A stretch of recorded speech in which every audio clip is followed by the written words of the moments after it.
পাকিস্তানের বিরুদ্ধে যুদ্ধে অংশ নিতে না পেরে হতাশ ডানলপ কারখানার শ্রমিকেরা গুলি বন্দুক ট্যাঙ্ক নিয়ে নয় টায়ার তৈরি করে ৭১ সালে পাকিস্তানের বিরুদ্ধে এয়ারফোর্স ডানলপ টায়ার ব্যবহার করেছিল ফাইটার জেটে।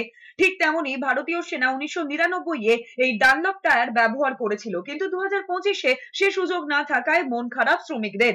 ১৯৯৮-এ হুগলির সাহাগঞ্জের ডানলপ কারখানা ছাবাড়িয়া গোষ্ঠীর হাতে থাকার সময় বন্ধ হয়েছিল, কিন্তু তারপরও ডানলপ কারখানায় সে সময় অ্যারো টায়ার এবং ওটিআর বা অফ দ্য রোড টায়ারও তৈরি হতো। বোফোর্স কামানে ওটিআর লাগাতো। তৎকালীন প্রধানমন্ত্রী অটল বিহারী বাজপেয়ী প্রতিরক্ষা মন্ত্রী জর্জ ফার্নান্ডেজকে নির্দেশ দেন ডানলপ থেকে সামরিক টায়ার নিতে।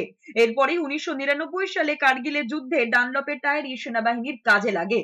এক সময় দিন রাত কাজ করে সেনাবাহিনীতে টায়ার সাপ্লাই করেছেন। ডানলপ কারখানার কর্মী মধু শর্মা, অসীম কুমার বসুরা বলছেন, টায়ার তৈরি করে পরোক্ষভাবে যুদ্ধে শরিক হতে পেরে তারা গর্বিত। কিন্তু এখন সেই কারখানার কঙ্কালসার দশা। তাদের আক্ষেপ, কোন সরকারই ডানলপ কারখানার জন্য ভাবেনি, তা না হলে এবারও পরোক্ষভাবে যুদ্ধে সামিল হতে পারতেন। তো আমরা দেশের যে বোফোর্স হলো বা যে বিভিন্ন রকম যে এয়ারক্রাফট হচ্ছে, MiG-21 যে রাফেলের টায়ার তৈরি হচ্ছে, কিন্তু এই টায়ারটা আমরা তো বাইরে থেকে নিয়ে আসি। ডানলপের মতন ব্র্যান্ডকে বন্ধ করে দিয়ে সে যেই হোক, সেন্ট্রাল হোক, স্টেট হোক, তারা দুজনেই ইনভলভ, চালাতে পারতো কারখানাটাকে।